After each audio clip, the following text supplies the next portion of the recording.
Langosta Literaria. Estamos en cabina con Juan José Millás, quien está de visita en México para platicarnos de su más reciente libro, La vida a ratos. ¿Cómo estás? Pues muy bien, gracias. ¿Te trata bien México? Me trata muy bien México. México siempre me ha tratado muy bien. Es que te queremos harto aquí en México. Ya, qué bien. Tú nos quieres también mucho porque ahora vienes a compartir esta novela que es un diario, que es una novela, que es un diario, y así me puedo seguir hasta el infinito, que es La vida a ratos.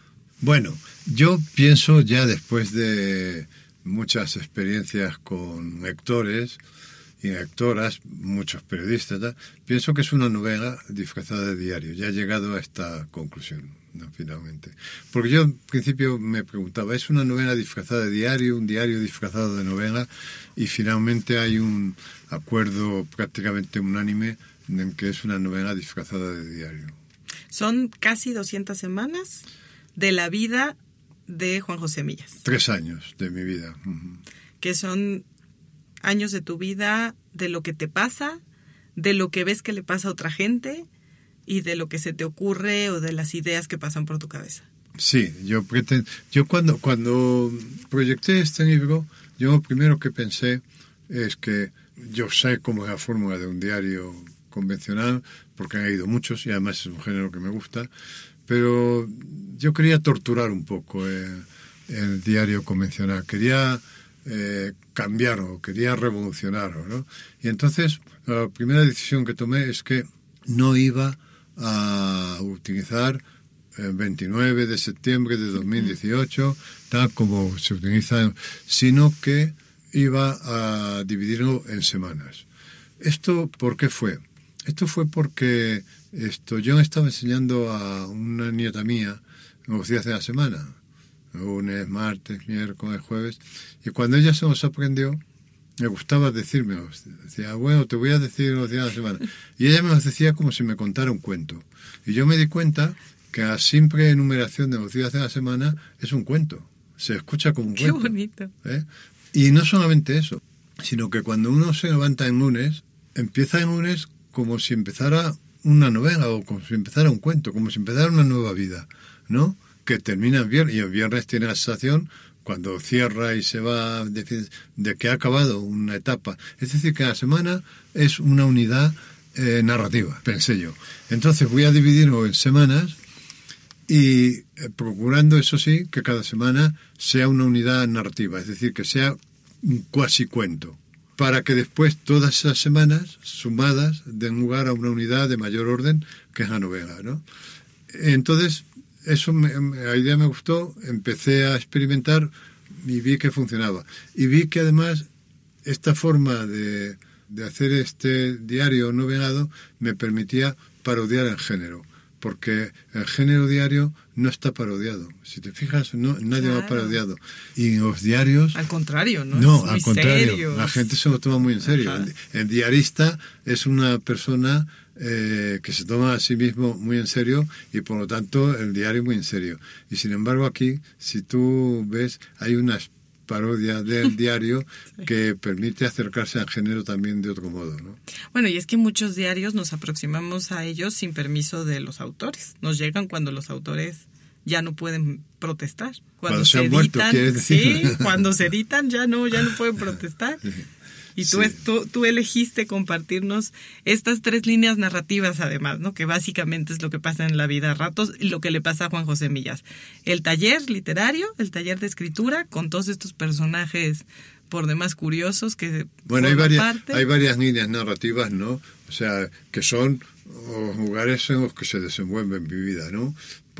Pues sí, está, por ejemplo, esto que tú dices tú, los talleres de escritura creativa. Yo imparto normalmente talleres de escritura creativa y ahí se establece una relación con los alumnos y hay alumnos que son muy particulares, como sabes, y en fin, y el taller de escritura creativa es un espacio, yo diría que es muy loco, porque la gente que quiere escribir no es normal, ¿no? Y la gente que pretende enseñar a escribir, pues tampoco es muy normal. De manera que ese espacio tiene algo de frenopático, es muy inquietante y al mismo tiempo muy divertido y muy contradictorio, ¿no? Luego, yo 2 veces por semana me analizo con una psicoanalista muy ortodoxa argentina, ¿no? Y entonces nada, pues llego, me tumbo en el diván y empiezo a hablar de esto y de lo otro. Y hacer preguntas. Esperando que en algún momento surja una asociación, ¿no? Yo escribo y tengo dificultades y cuento mis dificultades con la escritura. Yo camino mucho y en los paseos pienso. Luego yo tengo una vida familiar, una vida doméstica. Bueno, pues hay más cosas, ¿no? Pero todo esto que acabo de decir son situaciones que se dan en mi vida cotidiana y que son como hilos narrativos, ¿no? Que al principio empiezan a funcionar de manera como paralela, ¿no? Pero enseguida se empiezan a contaminar unos de otros, ¿no? Porque claro, lo que pasa en la vida doméstica contamina lo que pasa en el psicoanálisis, y lo que pasa en el psicoanálisis contamina al taller de escritura, en fin. Y entonces todos esos espacios que empiezan funcionando como separados y paralelos se empiezan a acercar y se acaban trenzando y formando un artefacto único que es la vida a ratos, que es la novela. Uh-huh. Ahora, en la vida a ratos, en estas semanas, uno termina riéndose. Y con tu literatura muchas veces uno termina riéndose. Tú en entrevistas has comentado que no es tu intención que se ría el lector, pero es inevitable tu ironía, es inevitable, incluso que en las cosas más trágicas nos terminemos riendo, como para antojarles un poco en esta semana en donde estás con la psicoanalista y le preguntas si ella sería capaz de torturarte, ¿no? Sí. Claro, eso se lo pregunté yo a mi psicoanalista a propósito de una noticia que habían leído en el periódico ese día, según la cual el Colegio de Psicólogos de Estados Unidos había suprimido temporalmente sus leyes éticas y les permitía torturar a los prisioneros de Guantánamo. Es un disparate. Claro, por eso yo me pregunté a mi psicoanalista, me dije, oiga, ¿usted sería capaz de torturarme? Y me dijo, bastante se tortura usted ya. Pero uno se ríe, pero en realidad el trasfondo... Sí. Bueno, yo siempre digo que mi humor en mi escritura, en mi literatura, es un efecto secundario. No es un efecto buscado, del mismo modo que hay medicinas que además de curarte una cosa te producen otra, pero la que te producen no estaba en la intención de la medicina, sino que es un efecto secundario inevitable. Pues yo digo lo mismo, yo no pretendo que el lector se ría, y de hecho, cuando yo era joven, esto me parecía fatal. Cuando alguien me decía, me he reído mucho con esta novela tuya, y yo decía, pero ¿de qué se reirá este idiota? Si lo que yo estoy contando ahí es un tema gravísimo, es un tema durísimo. Y luego con el tiempo ya me he ido acostumbrando y he ido pensando qué pasa, ¿no?, para que esto ocurra. Y bueno, lo que pasa es que yo utilizo dos registros, entre otros, pero dos con mucha frecuencia, que es la ironía y el pensamiento paradójico, ¿no? Uh-huh. Entonces, como el ser humano es un ser tan contradictorio, tan patético, ¿no?, pues cuando sacas sus contradicciones a la luz, y el mejor modo es de sacarlas esa base de ironía y de paradoja y de pensamiento paradójico, pues es inevitablemente eso produce risa. Pero insisto que no está en mi intención, pero pasa. Y bueno, pues ha dejado de importarme.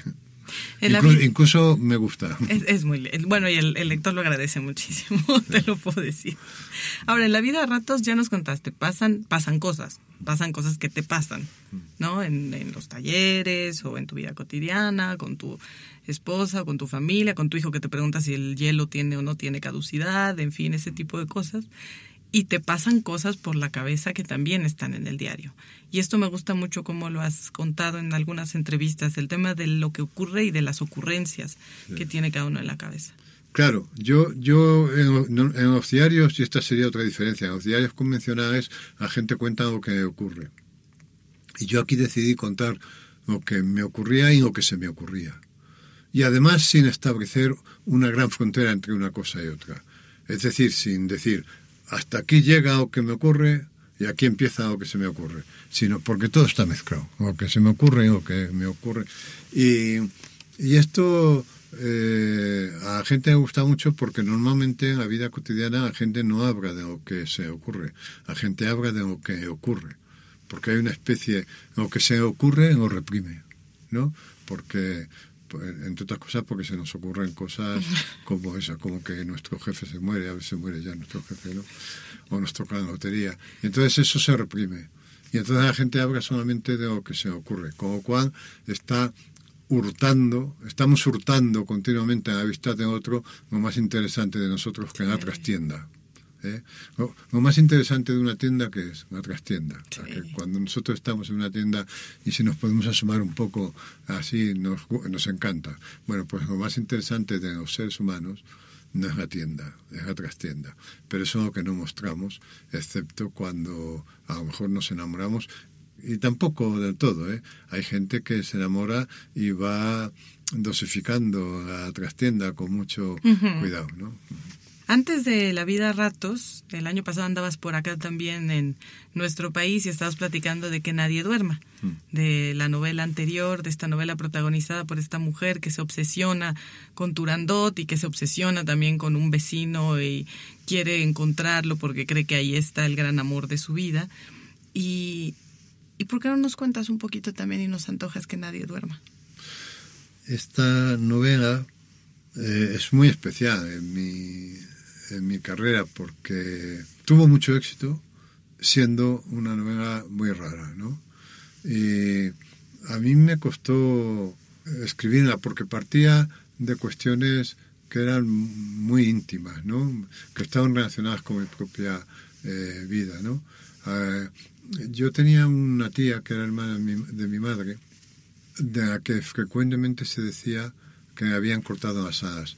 Esto es una expresión española, no sé si se utiliza en México, cuando se dice de alguien, ay, si a esta persona no me hubieran cortado las alas, habría llegado donde hubiera querido, ¿no? Sí. Pues de esta tía mía, que era una muy lista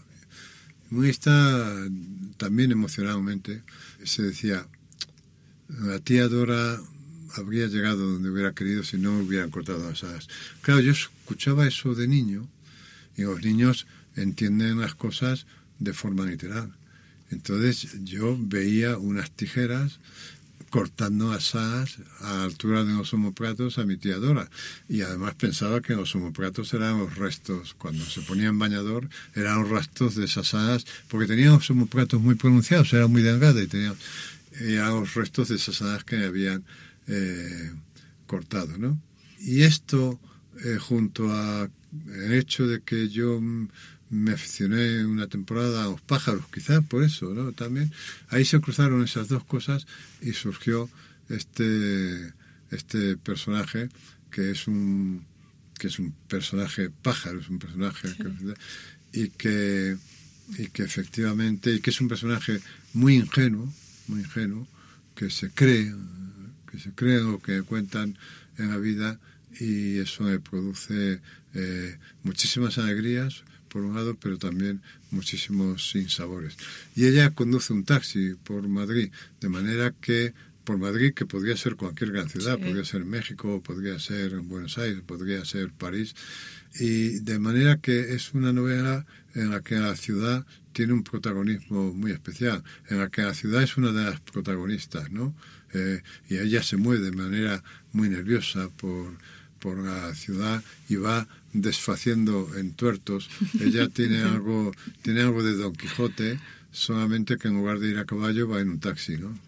Es muy generosa, se entrega completamente. Es un personaje, yo diría que es un personaje brutal, de una fuerza enorme, y ya digo, esa novela sigue dándome muchas satisfacciones, y la acaban de comprar para hacer una película.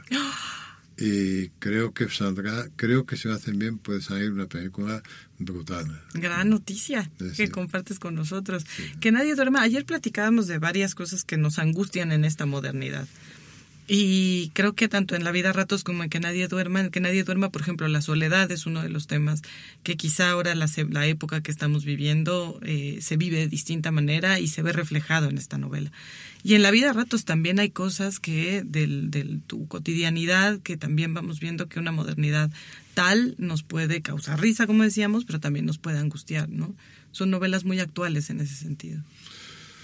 Bueno, sí, inevitablemente la vida se cuela en ellas, están escritas, las dos ocurren en la vida contemporánea e inevitablemente todas las preocupaciones de la vida cotidiana se cuelan por sus rendijas ahí, ¿no?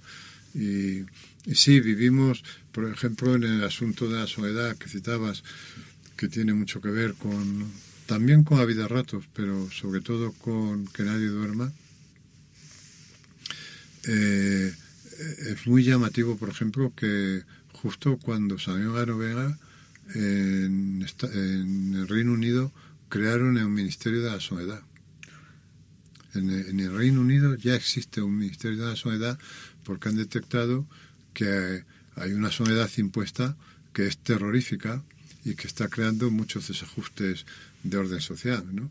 Hace años en Madrid hubo un suceso tremendo y es que una mujer se murió viendo la televisión en un sofá de su casa, ¿no?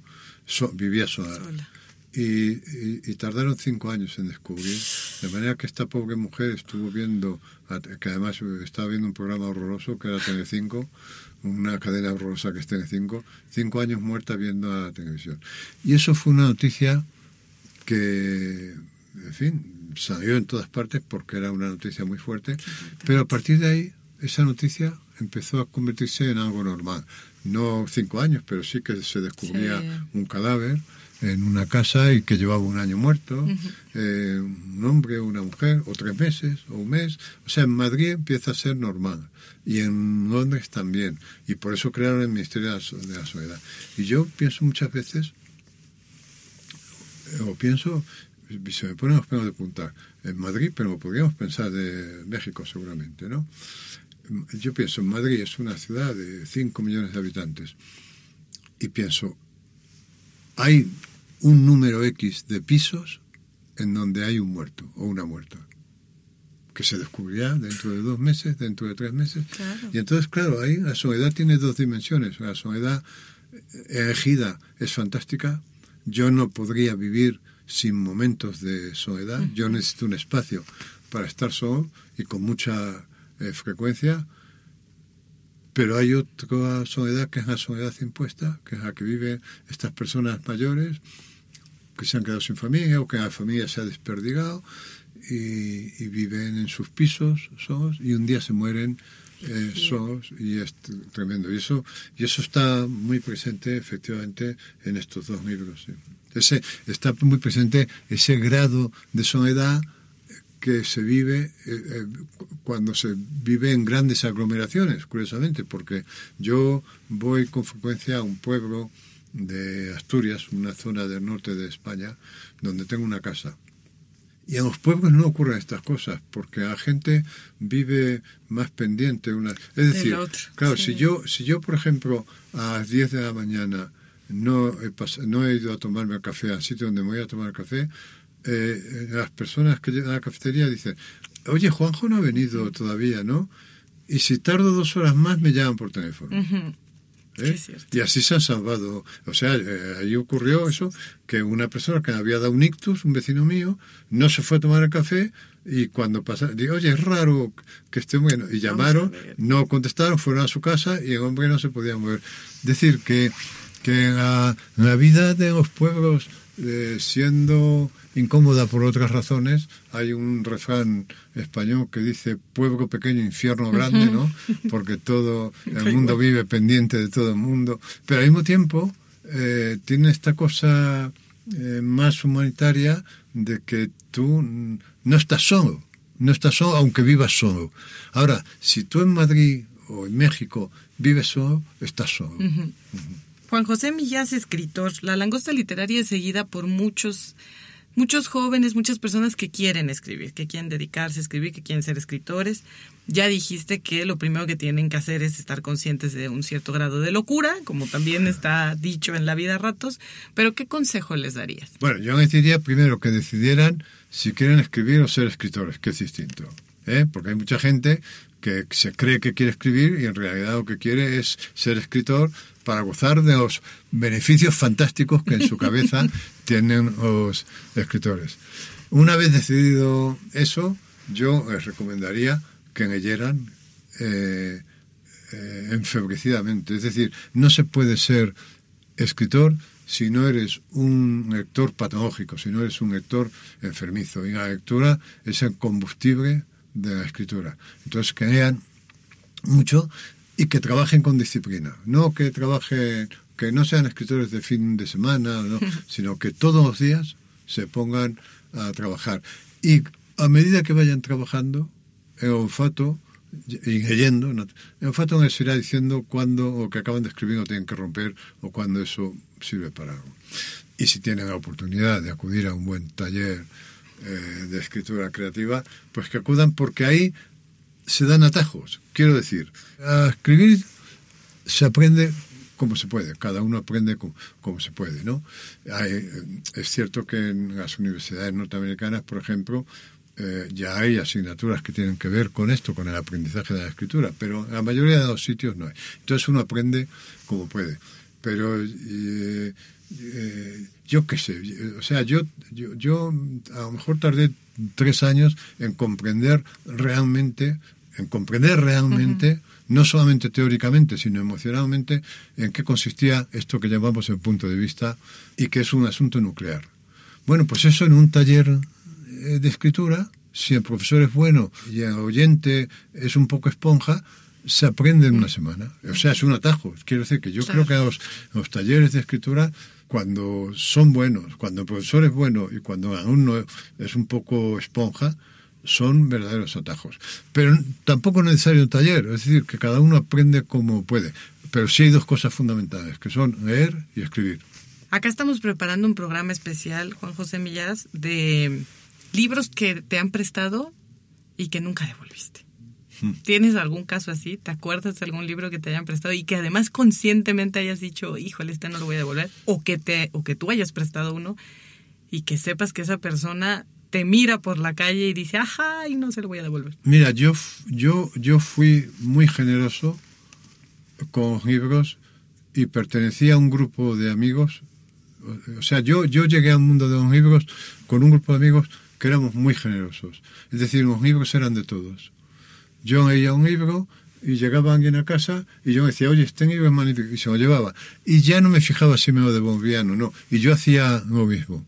De manera que mi biblioteca de aquellos años está mezclada en libros que me llevé de casa de mis amigos, en libros que compré, pero también en las bibliotecas. O sea, yo nunca tuve un sentido de propiedad sobre los libros, porque me parecía que los libros deberían ser de todos, y por eso me parecen muy bonitas estas iniciativas que a veces oigo que había gente que abandona libros, ¿no? Para que se nos encuentre otros. Es decir, no he tenido un sentimiento de propiedad sobre los libros. Hombre, quizás sobre algunos que están cargados emocionalmente porque son una edición especial, o económicamente porque es una edición especial que me costó mucho dinero, quizás, pero son los menos. Es decir, a mi casa alguien llega y se lleva un libro, y si un libro no me gusta, digo, llévatelo, que es muy interesante, y no me preocupo de si me... Entre otras cosas porque yo tengo mi biblioteca tan desordenada que la mayoría de las veces que necesito consultar algo que sé que está en tal libro, lo tengo que comprar de nuevo porque no lo encuentro, ¿no? A ver, volvamos al inicio. Ya pasamos por la escritura, por la lectura, por la novela anterior, que es Que nadie duerma, y regresemos a la vida a ratos, Juan José. Y de este libro tú has dicho también, y es cierto, que más allá de la lectura lineal de inicio a fin, es un libro, y es cierto que uno puede abrir y se topa con cualquier semana y puede leerla, como decías, como un cuento, y en ese momento está esa píldora de lectura que nos hace felices, o que nos hace pensar, y se puede abrir en cualquier lugar. ¿Por qué no nos lees algo? Lo abrimos al azar y, a ver, venga, cuando me caiga. Ándale. Pues aquí mismo, que es la semana 74. Miércoles. Le digo a mi psicoanalista que tengo un hombrecillo dentro de la cabeza. ¿Qué clase de hombrecillo?, pregunta. Una versión reducida, aunque a escala, de mí mismo. ¿No escribió usted una novela con ese argumento? Sí, respondo, pero entonces era ficción. En la actualidad es real, un hombrecillo real que se mueve con enorme habilidad entre mis pliegues cerebrales. Ahora mismo se encuentra en este lado del área del lenguaje, creo que buscando una palabra. ¿Qué palabra? ¿Cómo voy a saberlo si no la ha encontrado todavía? ¿Y me da órdenes ese hombrecillo?, pregunta ella preocupada. Se las doy yo a él, pero no siempre me obedece. ¿Ha dejado usted la medicación?, pregunta. No, pero creo que hace más efecto al hombrecillo que a mí.